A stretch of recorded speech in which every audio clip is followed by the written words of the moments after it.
Capítulo 14. Um novo caminho. O ar pesado da floresta de Olm tornará-se um conforto para Kallen. Ele respirou fundo, deixando o ar pesado inchar seu peito, e então o soltou em um suspiro exasperado. O sol havia se posto 1 hora antes, e o grupo acampou em uma clareira a meio caminho da floresta. Eles haviam cavalgado mais rápido do que Kallen jamais imaginaria ser possível através de uma floresta tão densa. Seus novos companheiros pareciam quase ter nascido em uma cela. Ele, por outro lado, não. Cada osso de seu corpo doía de cavalgar. Suas coxas estavam em carne viva, e os músculos de seu estômago queimavam de tanto se manter em pé. Um olhar para Dan e Rist, que estavam sentados um de cada lado dele, lhe disse que estavam na mesma condição. Ambos ficaram sem palavras quando Teren lhes contou o ocorrido. Os soldados não tinham vindo buscar suas famílias. Teren, Aeson, Eric e Dalen o seguiram pela floresta de Ol e de volta à clareira. Quando perceberam a presença dos soldados, separaram-se e foram procurar os 3 garotos. Parecia que o nome de Kallen era conhecido pelos soldados desde o incidente em Miltov, e eles descobriram onde ele morava. Alguém devia ter lhes dado o nome dele. Kallen ainda não tinha certeza de como ou por que Teren estava ali. Não tivera tempo para falar com ele, nem com o testamento. Não falará nada desde a clareira. Um vazio doloroso lhe percorreu o peito. Era impossível não se perder em seus pensamentos mais íntimos. Suspirou e jogou um galho solto na fogueira crepitante. Kallen. A voz de Rist era hesitante, inquisitiva. Eu. Kallen suspirou. Está tudo bem, Rist. Você não precisa dizer nada. Que se dane, zombou Dan, sentando-se ereto. Kallen, você não pode simplesmente enterrar isso lá no fundo e nunca falar sobre isso. Isso vai te corroer de dentro para fora até que não reste nada de você. Seus ombros afundaram um pouco, a raiva se acalmando. Lembre-se do que Rist disse, família. Kallen suspirou e deu um sorriso fraco. Não disse nada, apenas brincava com um pequeno galho. Suas emoções o inundavam em ondas. Elas oscilavam da raiva à tristeza e a um vazio profundo tão rapidamente quanto as chamas da fogueira tremulavam no ar, as brasas engolidas pela noite. Ele nem sequer havia pensado em nenhum dos outros. Quantos outros morreram na clareira porque ele teve que ser um herói? A culpa foi dele. Mãe. Pai. Ela. Faenir. Kallen se endireitou de repente, seus olhos se arregalaram. O vazio em seu peito se encheu de um fogo urgente. Ele agarrou Dan pelos ombros. Dan. Você viu Faenir? Ele não estava do lado de fora da casa. Pelo menos, eu não o vi lá. Ele tem que estar bem. Suas palavras se perderam quando o vazio tomou conta novamente. Dan suspirou e balançou a cabeça. Eu não o vi, Kallen. Kallen assentiu distraidamente. A imagem do fogo ardente consumia seus pensamentos. Sinto muito. Teren encostou-se a um carvalho imponente, passando habilmente uma pequena faca de aço entre os dedos. O capuz de sua capa manchada estava levantado, cobrindo o brilho cintilante de costume de seus cabelos prateados. Ele estava em sua primeira vigília. Kallen pretendia falar com ele, perguntar por que estava ali. Por que o salvara? Só que não podia, ainda não. Aeson, Eric e Dalen estavam sentados do outro lado da fogueira, descansando após a árdua cavalgada até a floresta de Ol. Apenas algumas palavras esporádicas foram trocadas entre eles. Kallen não conseguia deixar de pensar que tudo começou quando eles apareceram. O Império estava procurando por eles. O Império estava na clareira por causa deles. Se não estivessem lá, nada disso teria acontecido. Sua família ainda estaria viva. Porque o Império está atrás de você. Kallen se surpreendeu com a firmeza em seu tom. Os rostos de Eric e Dalen se contorceram em confusão. Aeson ergueu a sobrancelha, sua expressão contrastando com a de seus 2 filhos. Ele não respondeu. Isso acendeu um fogo em Kallen. Ele se levantou. Minha família acabou de ser morta por homens que estavam procurando por você. Agora responda à minha maldita pergunta. O fogo o consumia completamente. Seu coração disparava. O sangue escorreu de seus dedos enquanto ele cerrava os punhos. Ele queria explodir e murchar de uma só vez. Acalme-se um pouco e podemos conversar. Somos todos amigos aqui. A voz de Dalen era calma e comedida. Ele se levantou e estendeu o braço para Kallen. Não me toque, rugiu Kallen, afastando o braço de Dalen com um tapa. Nós não somos amigos. Eles estão mortos por sua causa. disparou Kalen, empurrando Dalen para trás. Sua mão pousou no punho da espada, que pendia de seu quadril. Eric se levantou de um salto. Dan correu para o lado de Kalen e o agarrou por trás pelos ombros. Kalen, pare! O corpo inteiro de Kalen tremeu. Um zumbido soou em seus ouvidos, encobrindo todos os outros sons em uma névoa opaca. Ele se livrou com força do aperto de Dan, mas o amigo não se mexeu. Não é assim que se faz isso, disse Rist com sua voz calma de sempre, com os olhos fixos no de Kalen. Com a mesma rapidez com que surgira, o fogo se dissipou do corpo de Kalen. A exaustão tomou conta. Ele soltou um longo suspiro e seus ombros cederam. A raiva se foi, lentamente substituída por aquele vazio familiar. Lágrimas se formaram nos cantos de seus olhos. O rosto de Dalen sugeria que sua raiva, no entanto, estava apenas começando. Antes que pudesse dizer qualquer coisa, Aeson estava parado ao lado dele com a mão sobre o peito e uma expressão severa no rosto. Você sofreu uma grande perda hoje, Kalen, e isso não deve ser encarado levianamente. Vou ignorar esse desabafo, pois senti o tipo de dor que está te consumindo. Aeson lançou um olhar suave para Eric e Dalen. Eles recuaram com expressões relutantes, retornando aos seus assentos ao lado da fogueira. Com isso, disse Aeson, você também está certo. Você merece uma explicação sobre por que eles morreram e por que você foi arrastado para fora de casa.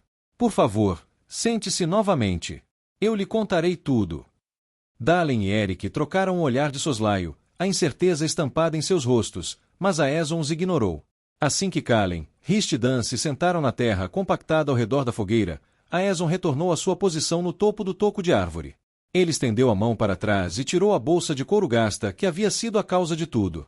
Kalen ainda sentia algo emanando de dentro. Teren estava agora a poucos metros de distância, encostado em outra árvore.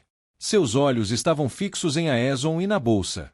Aeson passou as mãos pela bolsa, com a hesitação transparecendo em seu rosto. Nesta bolsa está a causa de tudo isso, sussurrou. Tenho certeza de que, como você foi criado ouvindo as histórias de Teren, sabe como o Império chegou ao poder, não as mentiras que o Império espalhou pelo resto de Eféria. Aeson fez uma pausa e suspirou profundamente. Nos 400 anos desde a ascensão do Império, alguns de nós buscamos sua queda. Auxiliamos em revoltas, incitamos rebeliões e lutamos em muitas guerras. Infelizmente, fomos derrotados a cada passo. Toda vez que parecia que uma vitória havia sido conquistada, a Guarda do Dragão aparecia, ou o próprio Fane. Embora, nas últimas décadas, ele não tenha sido visto fora de Al-Nazla. Aeson agarrou a bolsa com um pouco mais de força. Não poderíamos nos levantar contra o Império Loriano, com sua guarda dracônica e seus magos, não enquanto as terras estivessem fragmentadas e divididas. Eles caçaram os gigantes até quase a extinção. Os elfos se dispersaram, recuando para as florestas de Linalion. Os anões fecharam as portas de seus reinos montanhosos. E o Império Loriano governou as terras dos homens com punho de ferro. Restaram aqueles que se opunham ao Império, mas a maioria de nós se esconde nas sombras, esperando. Precisávamos de algo para unir as antigas alianças, algo em que nos unir. Finalmente, depois de tudo, nós o encontramos. Kalen sentiu a expectativa queimando em todos ao redor da fogueira. Até Teren levantou a cabeça para dar uma olhada no que havia dentro da bolsa. As chamas do fogo cintilavam em suas maçãs do rosto salientes enquanto ele fingia desinteresse. Aeson segurou a bolsa entre os joelhos e desfez as fivelas. Hesitou por um instante antes de suas mãos desaparecerem em suas profundezas. O que poderia causar tanta dor e sofrimento? Kalen prendeu a respiração. Ele virou o rosto bruscamente, erguendo a mão para proteger os olhos do brilho repentino que emanava da mochila. Os outros do grupo fizeram o mesmo. Ele tirou a mão do rosto enquanto seus olhos se adaptavam à luz cintilante. A resposta que ele tanto ansiava só resultou em mais perguntas. Tinha cerca de 30 centímetros de comprimento e cerca de metade dessa largura. Camadas de escamas sobrepostas o cobriam de cima a baixo. As pontas brancas como o osso de cada escama refletiam a luz ofuscante do fogo. O branco desbotava para um preto azeviche na base de cada escama. Parecia um ovo. Um ovo blindado. Teren o encarava sem vergonha agora. A luz refletida iluminava seus olhos e fazia seu cabelo brilhar, mesmo sob o capuz. Nunca, na minha vida, sussurrou, sua voz era quase inaudível em meio aos suspiros de admiração dos outros. Aeson encarou Kalen diretamente. Havia algo em sua expressão que o perturbava. Não era malícia ou más intenções, mas quase, expectativa. Kalen se mexeu, desconfortável, sob o contato visual inabalável de Aeson. Ele queria desesperadamente quebrar o silêncio. Felizmente, tinha muitas perguntas. O que é? É um ovo de dragão, disse Teren, assustando Kalen. Ele se aproximou do grupo. Pareceu ficar mais alto. A luz se intensificou ao seu redor enquanto o fogo diminuía, fazendo parecer quase etéreo. Mais especificamente, é um ovo de dragão de Valácia, as ilhas do norte do outro lado do Oceano Antigano. Nunca tivemos certeza de que eles existiam. Eram apenas lendas.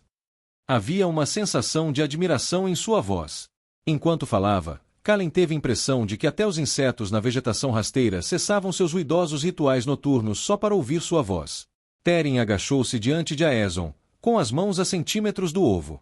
Dragões nômades das Ilhas Valácias, com escamas brancas como a neve e negras como a noite mais escura, capazes de crescer tanto quanto qualquer dragão de Eféria. Dizem que sua conexão com a centelha da magia é tão crua e antiga quanto a luz do sol. Nenhum elfo, humano ou gigante jamais foi ligado a um dragão valácio. Não acredito que um sequer tenha sido visto nesta parte do mundo, até agora. Seus olhos se desviaram momentaneamente do ovo para Aeson. Um sorriso surgiu em seu rosto enquanto ele apertava os ombros de Aeson. Você conseguiu, velho amigo. Você realmente conseguiu. Os sons da floresta voltaram aos ouvidos de Kalen, e a luz da fogueira mais uma vez preencheu o acampamento. Teren sentou-se diante de Aeson e do ovo, com as pernas abertas à sua frente. Um sorriso radiante se abriu em seu rosto, e seus olhos agora estavam novamente fixos no ovo preto e branco cintilante. Como diabos ele faz isso? Dan sussurrou no ouvido de Kalen. Só impressão minha ou ele realmente brilhou um pouquinho? Kalen assentiu. Não conseguia desviar os olhos do ovo. Era lindo. Duro, mas lindo. De que adianta um dragão só contra o Império? Eles têm a guarda dracônica, disse Riste abruptamente. Como um dragão pode enfrentar uma dúzia? Aeson suspirou, passando a mão pela parte externa do ovo. Não é o que um dragão pode fazer, Riste. É o símbolo que ele cria. É o que ele representa. Esperança. Dê esperança às pessoas, e elas lutarão. A expressão de Riste se transformou em uma carranca. Kalen conhecia aquele rosto. Era o rosto que Riste fazia toda vez que uma resposta não o satisfazia. Draleide. Um arrepio percorreu a espinha de Kalen ao ouvir a voz. Era um eco no fundo de sua mente. Não era sua própria voz, mas era. Ele não a reconheceu, mas era familiar. Um sussurro. Ele tentou ignorá-lo. Draleide. A voz abafou todos os sons ao seu redor. O farfalhar das folhas, o zumbido incessante dos insetos e o canto noturno ocasional dos pássaros, tudo isso diminuiu e desapareceu. Ele tentou desesperadamente voltar ao mundo real, mas tudo em que conseguia se concentrar era na voz. Draleide N. Aldrir. Draleide. A voz ficou mais alta, ecoando pela mente de Kalen. Todos os pelos do seu corpo se arrepiaram. Ele não tinha certeza de quanto tempo havia se passado. Pareciam segundos, mas era difícil dizer. Tudo ao seu redor parecia quase um borrão. Draleide. Draleide. O que você disse? Desculpe, não ouvi, disse Riste, desculpando-se. Seus olhos procuraram os de Kalen. Kalen nem percebeu que havia falado em voz alta. Nada. Desculpe. Só estava perdido em meus próprios pensamentos. A confusão em sua cabeça começou a se dissipar. A voz sumiu. Ele olhou ao redor do grupo e encontrou Aeson e Teren observando, com curiosidade nos olhos. Eles desviaram o olhar quando ele fez contato visual. Será que me ouviram? O que está acontecendo? A luz cintilante do ovo desapareceu quando Aeson o colocou de volta na bolsa. Ele o empurrou para o lado e se levantou. Ok. Silêncio, pessoal. É hora de definirmos nossos planos. De manhã, cavalgaremos para Camilin e depois seguiremos para Belduar. Ele olhou para os jovens da clareira, respirando fundo enquanto fazia. Acho melhor que vocês venham conosco. Dalen tentou interromper. Mas isto não é um debate, Dalen. Agora fique quieto. Aeson voltou a olhar, expectante, para Kalen, Dan e Riste. O rosto de Dalen se contorceu numa carranca. Eric o encarou como se dissesse, calma. Riste foi o primeiro a responder. A clareira é tudo o que conhecemos. Tudo o que sempre conhecemos. Como podemos deixar as pessoas que nos criaram depois do que acabou de acontecer? Receio, jovem mestre Riste, que ficar não seja uma opção. O que acabei de lhe mostrar é o motivo. O Império sabe que temos a cidade, é por isso que nos seguiram até Miltov. E eles vão matá-lo onde estiver, sem sequer conversar, e isso não é culpa de ninguém além de mim. Lamento que esteja envolvido nisso. Não foi minha vontade, mas os deuses intervieram, e aqui estamos. Os olhos de Aeson se suavizaram ao olhar para Kalen, cujo olhar não se desviava do fogo crepitante. Kalen perdeu muito hoje, mais do que qualquer jovem deveria.